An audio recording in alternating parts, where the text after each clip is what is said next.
I am so looking forward to these portulacas growing on the side of this step for an additional pop of color. Right now, throughout the entire garden, there are a bunch of yellow, what we call rain lilies. They come up with the rains, and the yard right now is filled with them everywhere. And I am hoping that we can continue these pops of color throughout the garden. As I said in one of my videos prior, I want to come out and feel awe. So that's going to take some work. It's going to take some planning and some forethought. So right here on the side of the step, what is it with me and headbands? Why doesn't my head keep headbands? Oh my gosh. I give up already. So I want to keep planting these portulacas down the side of this step, and I also want to go down to an area where I'm seeing some sweet potatoes popping up in the garden, and I'm going to take that as my cue that I need to get those started, those planted in the ground. I am seriously considering leaving them where they are and trying to protect the vines where they are, but I'm also saying that I should really try to plant 2 rows of sweet potatoes in order we can get a good crop of this staple food, because sweet potato grows stores so well. So I'm thinking I should really put in the effort tomorrow morning, get those rows in, get those sweet potatoes planted, and reap the benefits in 4 or 5 months to come. I'm seriously limping between two opinions. Anyway, by morning, I would have come to a conclusion by the morning time. Anyway, guys, sorry that I did not introduce myself. My name is Avi, and I warmly welcome you to the Caribbean and to our gardens here in Anguilla, the Northern Caribbean. All right, so I'm going to get these portulacas planted out. I'm not too sure what color they are, but I'm pretty sure they'll be pretty. And so I'm going to plant them, water them in, and I'm going to show you down in the garden, the area that I'm talking about. We have a beautiful double yellow hibiscus loading, guys. I can't wait for when this opens to show it to you. Can't wait. I gotta put something here on the wall because when the rain falls, it yeah, it's dirty in the white wall. No bueno, no bueno. Would you believe me if I told you that I've been standing here for the last 3 minutes chowing down on these? So good.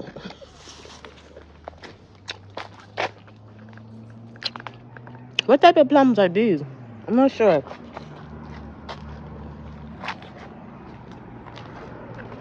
There's one we call Governor Plum. This is not it. Hold on. Let me eat and then we'll talk later. Mm-hmm. So good. Can you guys see all the rain lilies popping up here in the garden? So guys, I just rested my trusty friend right here for when the mosquitoes come by. So can you see here, sweet potatoes are popping up in this area. If I was to guess, sweet potatoes were planted here. In fact, I do know sweet potatoes were planted here, and they are popping back up, and I'm thinking of leaving them there and just taking what I get. But I'm also thinking I should really put 2 decent sized beds here and dedicate it to sweet potatoes. Like create just dig a trench. I might just dig one single trench in the middle and put dirt on that side and put dirt on this side and plant sweet potatoes. And hopefully we can get a good crop right here. It's always better to plan. It's always better to plan, guys. It's a lot more hard work though. This is lazy gardening does not happen in the tropics. I could tell you that. Lazy gardening does not happen in the tropics. Take work to put up infrastructure, work to maintain the infrastructure, and work to get actual food out of your garden. So I think I might take the route of creating the 2 beds. I'm I'm saying that now. I'm going to make those 2 beds, and I'm going to put in sweet potatoes in here. Are you with me? We got this. I need an intervention, divine intervention. So guys, these are the colors that we are to expect. Filling out this area, we have the pink and white along with the solid fuchsia pink, and we also have this one here, a peach. So those are the colors we're seeing so far. We got some blooms. Today's Wednesday. Now yesterday I dug the beds for the sweet potatoes, and that was good. It was a lot of hard work, but we got it done. So I didn't want to bore you with all that. I didn't want to say, okay, watch me dig beds for sweet potatoes. So I did that on a whim yesterday. So can you see all the rain lilies? With all the rain, the rain lilies are popping up everywhere. It's very beautiful. I have a bunch of plums to pick this morning as well. So these are the 2 beds that I got dug yesterday. I did not pull out the weeds. And as you can see, some of the sweet potatoes got caught up in it. So I dig my trench on this side. I put dirt on that side, dirt on this side. And I also dug on this side to create some nice mound. So if you haven't noticed, on this side of the property is a different color dirt. And it's red. You might think that it's clay, but it's not. It is actually still sandy, but it's a red sand. So it's pretty neat to see the different color soils on the property. We have a sandy looking soil, and now we have a red sand. A next positive of this sandy soil is that it's very easy to clean off. Yeah, I find in between the nails it's harder to get it out. But you know, sometimes on your feet, your toes, and some of us might have cracks in our heels. When that clay soil or stuff get up in there, it's really hard to scrub out. The sandy soil is really easy to clean. just focusing on the positives. One thing that I'm not seeing a lot of is bees. There are a lot of wasps, and I welcome them because they actually eat the aphids. So this should be my soldiers in the garden. I'm going to take care of the wasps. Hopefully they don't sting me at any time.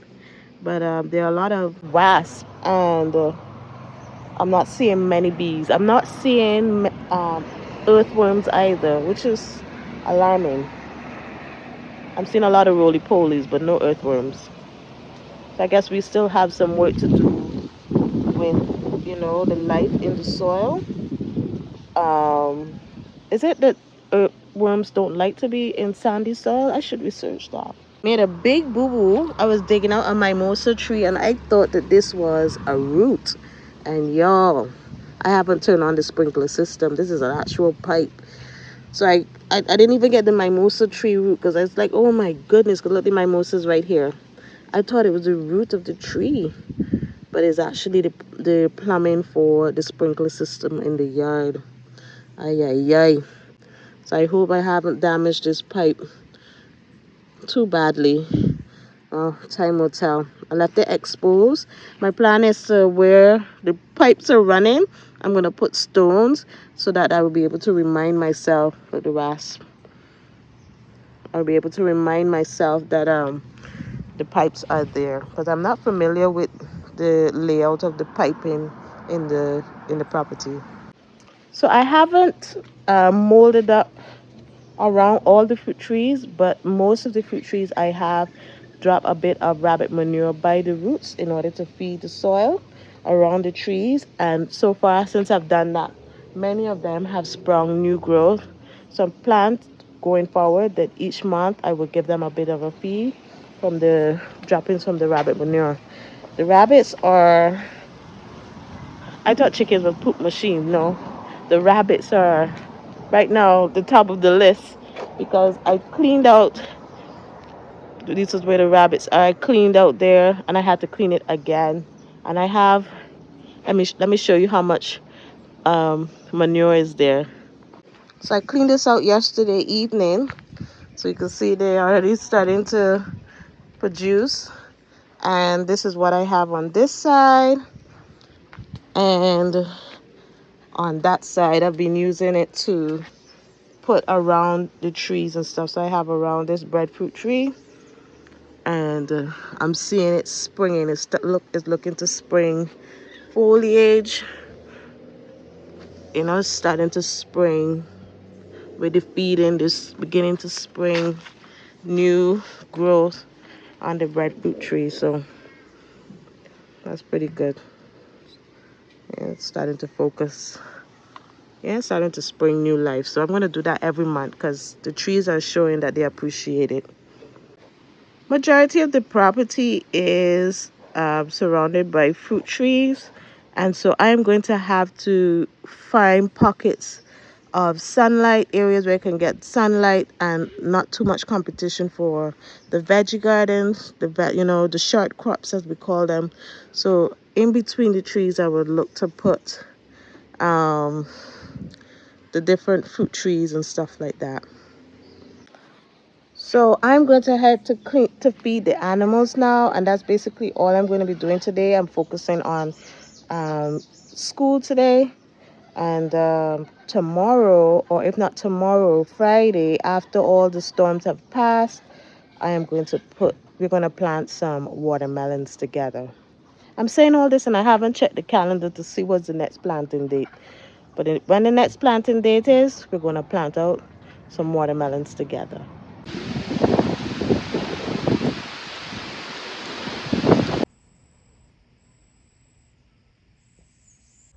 So it is the evening of the 25th, Thursday the 25th, and today is a planting day according to the Farmer's Almanac. And I have a bunch of watermelons and cantaloupes that I wanted to get into the garden this evening. So I'm going to be closing off this video with you guys in a couple of seconds. So I just wanted to show you the seedlings and how they're looking in their new protection. As well, I'm going to show you where I'm going to plant these watermelons and cantaloupes tonight. So this is my stash, guys. I got a bunch of stuff going on in here. In the back over there is some basil, some cucumbers, and these are our melons here that I brought forward to the front. Our pineapples from the pups that we walk with, the Trinidad pineapples. There's some cilantro in there, cabbages. My alarm just went off on my phone. So yeah, I was telling you that, guys. These are the seedlings I have in here, and up here we have the onions. We didn't quite get 75. I think we got like 44 or something like that. Growing well. These are a bit leggy, but that's okay. They should bounce out of it as they are outside in the sun. These are cauliflower. And down here is my marigold, my peppers. I'm going to show you that better in the next video. The success rate of using the napkin method. If you're having trouble with your onions as well as your peppers, you can definitely use that. Whatever seed actually you're having trouble with, you can use the napkin method. I beetroot in the back there. I'm using light, guys. So let us grab up some of these melons. These melons are the orange tender sweet and the Congo watermelon, and cantaloupe. I think is the hearts of gold cantaloupe. I tried to get honeydew to germinate, but the seeds I have are not germinating at all. Neither napkin method or directly in the soil, so I'm guessing that they're not viable.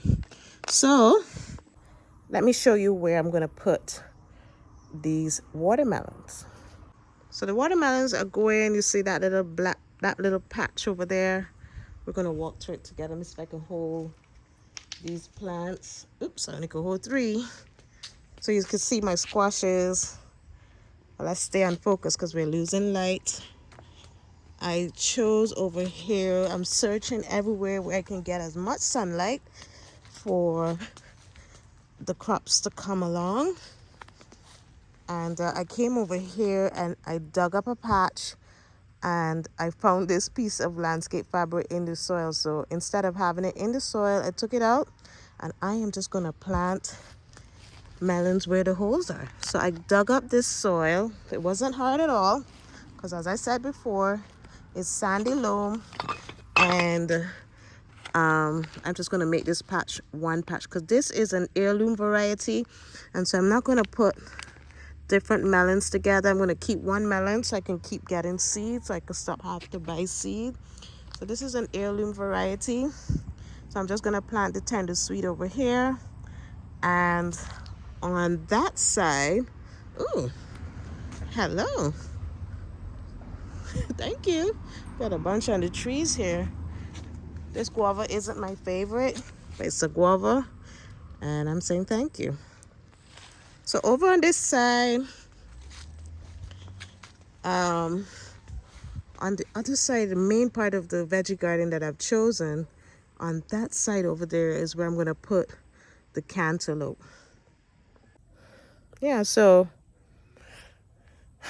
that's that. So I'm going to get these melons in the ground and go inside and finish dinner. I'm almost finished. We're making garlic carrot rice, a steamed snapper, you know, where you fry it lightly and then you steam veggies and put the fish back into that chunky vegetables, that kind of fish, and some stew lentils. Yum, yum, yum. My son, he's anticipating dinner. So guys, this is where we're going to part ways today. Thank you so much for joining me this week. If you enjoyed the video, please give me a big thumbs up, a big work hard thumbs up. And thank you so much for your encouragement and joining me, encouraging me. I don't know how to express that even further. I really do appreciate each and every one of you. So if you haven't already, please subscribe, hit that subscribe button, and join us here as I show you my charming Caribbean gardens and life when I can. All right, over and out. Bye bye.